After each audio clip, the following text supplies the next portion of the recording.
சரவண ஜோதியே நமோ நம.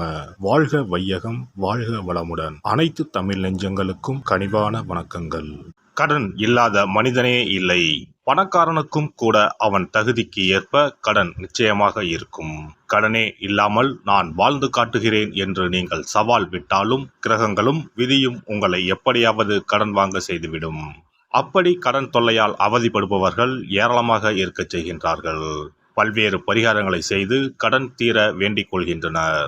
என்ன செய்தாலும் அவர்களுடைய கடன் மட்டும் தீர்ந்தபாடில்லை என்று புலம்புபவர்களுக்கு மிக எளிதாக செய்யக்கூடிய பரிகாரங்களை இந்த பதிவின் மூலம் பார்க்கலாம். கடன் வாங்காத மனிதர்களே இருக்க முடியாது என்பதுதான் யதார்த்தம். மனிதர்கள் மட்டுமா, எல்லா நாடுகளும் கூட கடன் வாங்குகின்றன. ஆனானப்பட்ட திருப்பதி வெங்கடாஜலபதி சுவாமியே கடன் வாங்கித்தான் கல்யாணம் செய்து கொண்டார். எனவே கடன் வாங்குவது சகஜம். அதை கட்டுப்பாட்டுக்குள் வைத்து வாழ்க்கையை செவ்வனே நடத்த வேண்டும் என்பதே பெரியோர்களின் கட்டளை. பசியோடு கூட உறங்கலாம், கடனோடு உறங்காதே என்பது ஆன்மீகம் காட்டும் அறிவுரை. ஜோதிடத்தில் நமது முன்னோர்கள் மிக முக்கியமான விஷயங்களை சூட்சமான முறையில் சொல்லியிருக்கிறார்கள்.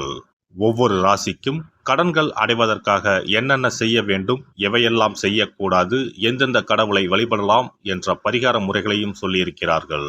ஒவ்வொரு ராசிக்கும் 2ஆம் வீடு தனஸ்தானம் என்று அழைக்கப்படுகிறது. இதன் மூலம் ஒருவரின் பொருளாதாரம் சம்பந்தமான விஷயங்களை தெரிந்து கொள்ள முடியும். ஒவ்வொரு ராசியின் 6ஆம் வீடு ரண ருண ரோகஸ்தானம் என்று அழைக்கப்படும். ஒவ்வொருவருடைய மன சம்பந்தமான வலி, உடல் சம்பந்தமான வலி, ஆரோக்கியம், கடன் போன்றவைகளை நாம் 6ஆம் இடத்தின் மூலமாக தெரிந்து கொள்ளலாம். ஒருவருடைய ஜாதகத்தில் 6ஆம் இடத்தில், லக்னத்திற்கு 6ஆம் இடத்தில் எந்த கிரகம் இருந்தால் எந்த மாதிரியான பலன்கள் ஏற்படும் என்பதை பற்றி பார்க்கலாம். 6ஆம் இடத்தில் சூரியன் இருந்தால் வெப்பம் சம்பந்தமான விஷயங்கள், வெப்ப நோய் சம்பந்தமான விஷயங்களும், அரசு சார்ந்த கடன்களும் இருக்கலாம். சந்திரன் இருந்தால் நீர் சம்பந்தமான பிரச்சனைகளும், சீக்கிரமே அடையக்கூடிய கடனும் இருக்கலாம். செவ்வாய் இருந்தால் இரத்தம் சம்பந்தமான பிரச்சனைகளும், பூமி சம்பந்தமான கடனும் இருக்கலாம். இவர்களுக்கு மருத்துவ செலவுகள் அடிக்கடி ஏற்படும். புதன் இருந்தால் நரம்பு சம்பந்தமான பிரச்சனைகளும், பணம் சம்பந்தமான பிரச்சனைகளும் இருக்கலாம். குரு இருந்தால் வயிறு சம்பந்தமான பிரச்சனைகளும், தெய்வ கடன் சம்பந்தமான விஷயங்களும் இருக்கலாம்.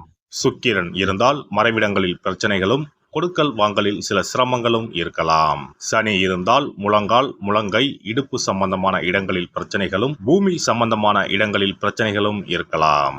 ராகு இருந்தால் முகம் சம்பந்தமான பிரச்சனைகளும், பூர்வீக வழியில் சொத்துக்கள் பிரச்சனைகளும் இருக்கலாம். கேது இருந்தால் ஞாபக மறதி சம்பந்தமான விஷயங்களில் சிறிது இரக்கங்களும், கையிருப்பு சம்பந்தமான பிரச்சனைகளும் ஏற்படும். இனி உங்கள் ராசிக்கான கடன் தொல்லை நீக்கும் வழிபாடுகள் என்ன, ஆன்மீகம் காட்டும் பரிகாரங்கள் என்னென்ன, செல்ல வேண்டிய ஸ்தலம் என்ன என்பதனை பற்றி காண்போம். உங்கள் வாழ்வில் கடன் அடைந்து வளமும் நலமும் செல்வ செழிப்பும் பெற்று வாழ்வில் உயரிய நிலையை அடைய எல்லாம் வல்ல எம்பெருமானை வேண்டி விரும்பி கேட்டுக்கொள்கிறேன். கன்னிராசி. கன்னிராசி என்பது காலபுருஷ தத்துவத்தில் 6வது ராசியாக உள்ளது. வடமொழியில் கன்யா என்பது தமிழில் கன்னிப்பெண் என்று பொருள். கன்னி ராசியின் அதிபதி புதன் பகவான். பஞ்சபூதங்களில் நிலத்தத்துவத்தில் பிறந்தவர்கள். இவர்களின் ராசி உபயராசி எனப்படுகிறது. கன்னி ராசி இளவரசி ராசி என அழைக்கப்படுகிறது. பெண் சார்ந்த விஷயங்களுக்கு, பெண்மை சார்ந்த விஷயங்களுக்கு இந்த ராசியினருக்கு முக்கியத்துவம் அளிக்கப்படுகிறது. கன்னி ராசிக்காரர்களுக்கு ராசிநாதன் புதனே தொழில் ஸ்தானாதிபதியுமாக இருக்கிறார். அனைவருக்கும் செல்ல பிள்ளையாக இருப்பார்கள். அனைவரையும் அரவணைத்து செல்லும் HR போன்ற வேலைகளுக்கு இவர்கள் சரியானவர்கள். தனவாக்கு குடும்பாதிபதியும் பாக்கியாதிபதியும் சுக்கிரனாகவே அமைந்திருப்பதால் பொருளாதார நிலை நிறைவாகவே அமைந்திருக்கும். உபரி வருமானம் இவர்களுக்கு இருக்கும். வாக்கு அதிபதி சுக்கிரனாக இருப்பதால் பேச்சு சாமர்த்தியம் அதிகம். சேமிப்புகளுக்கு முக்கியத்துவம் அளிப்பவர்களாக இருப்பார்கள். பாக்கியாதிபதி சுக்கிரனாக இருப்பதாலும், ராகு கேது நட்பு கிரகமாய் இருப்பதாலும் சொத்துக்கள் வரும். இவர்கள் வளர்ப்பிறையில் திங்கள் வெள்ளி ஆகிய நாட்களிலும், தேய்பிறையில் ஞாயிறு வெள்ளி ஆகிய நாட்களிலும் கடன் வாங்குவது, கொடுப்பதை தவிர்க்கவும்.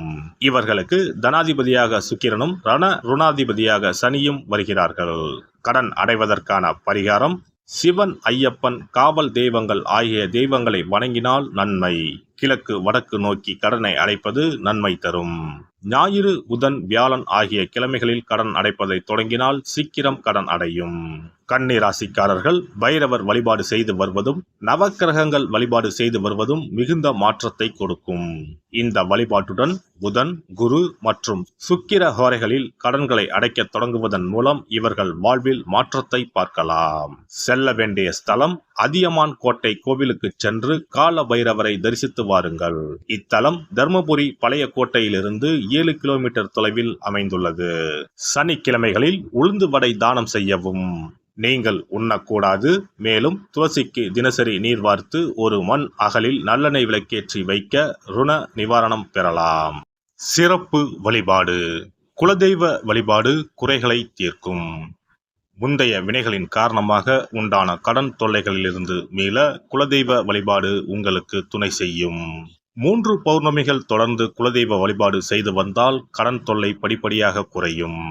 ஆண்டுக்கு ஒரு முறையாவது கட்டாயம் குலதெய்வ கோவிலுக்கு சென்று வர வேண்டும். குலதெய்வ கோவில் தூரமாக இருப்பவர்கள் அல்லது குலதெய்வமே தெரியாதவர்கள் 5 முக விளக்கு வைத்து நெய்யிட்டு தீபமேற்றி முடிந்த அளவு படையலிட்டு வழிபட வேண்டும். இப்படி 9 பௌர்ணமிகள் வழிபட்டு வந்தால் கட்டாயம் கடன்கள் அடைபடும். அது மட்டுமின்றி வரவேண்டிய கடன் பாக்கி இருந்தாலும் வசூலாகும். சங்கடங்கள் தீர்க்கும் சக்கரத்தாழ்வார் வழிபாடு. சனி மற்றும் புதன் கிழமைகளில் பெருமாள் கோவிலுக்கு சென்று அங்குள்ள சக்கரத்தாழ்வாரை தரிசித்து மனமுருகி வேண்டுங்கள். பிறகு அவரை 12 முறை வலம் வந்து வழிபடுங்கள். துளசி மாலை சாற்றி வேண்டிக் கொள்ளுங்கள். நிச்சயம் கடனால் உண்டான சங்கடங்கள் நீங்கும். கோமாதா வழிபாடு குறைகளை தீர்க்கும். செல்வத்தின் அம்சமான கோமாதாவின் வழிபாடு உங்களை நிச்சயம் காக்கும். காலையில் விழித்ததும் பசுமாட்டை காண்பது தீர்வு கொடுக்கும். மேலும் ஒரு முறையாவது பசுவுக்கு கீரையும் பழமும் கொடுப்பது நல்லது. திருமகள் உரையும் பசுவின் பின்புறத்தை தொட்டு வணங்குவதும் செல்வம் சேர வழி தரும். குளிகை நேரத்தில் வாங்கிய கடனில் ஒரு பங்கை அடையுங்கள். நிச்சயம் முழு கடனும் தீரும். அதுபோல குளிகை நேரத்தில் கடனே வாங்காதீர்கள். அடகு வைத்த நகைகள் வீடு வந்ததும் நன்கு சுத்தம் செய்து மஞ்சள் நீரில் போட்டு பூஜை அறையில் ஒரு நாள் வைத்த பிறகே உபயோகப்படுத்துங்கள்.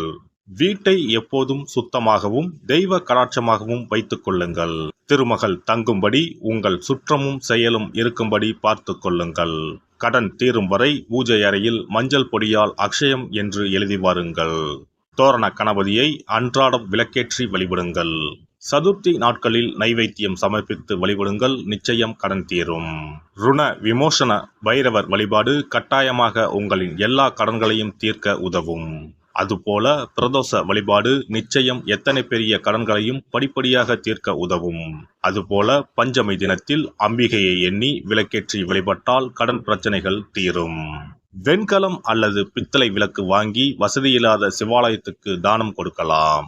செவ்வாய் பகவானின் திருவருள் இருந்தால் கடன் இல்லாத வாழ்க்கை அமையும். விரய செலவுகள் குறையும். எனவே செவ்வாய் தோறும் செவ்வாயின் அதிபதியான முருகப்பெருமானை வணங்கி வேண்டலாம். சஷ்டி கவசம் பாடி சஷ்டி விரதம் இருப்பதும் கடன் சுமைகளை அறவே ஒழித்துவிடும். எல்லாம் வல்ல இறையருளால் நீங்களும் உங்கள் அன்பு குடும்பமும் உடல் நலம், நீலாயுள், நிறை செல்வம், உயர் புகழ், மெய்ஞானம் ஓங்கி வாழ்க வளமுடன். இந்த வீடியோ பதிவு உங்களுக்கு பிடித்திருந்தால் லைக் பண்ணுங்க, கமெண்ட் பண்ணுங்க, ஷேர் பண்ணுங்க. மறக்காம சப்ஸ்கிரைப் பண்ணுங்க. பக்கத்துல இருக்கிற பெல் பட்டனை கிளிக் பண்ணுங்க. நன்றி, வணக்கம். ஓம் நமச்சிவாய. சிவாய நம.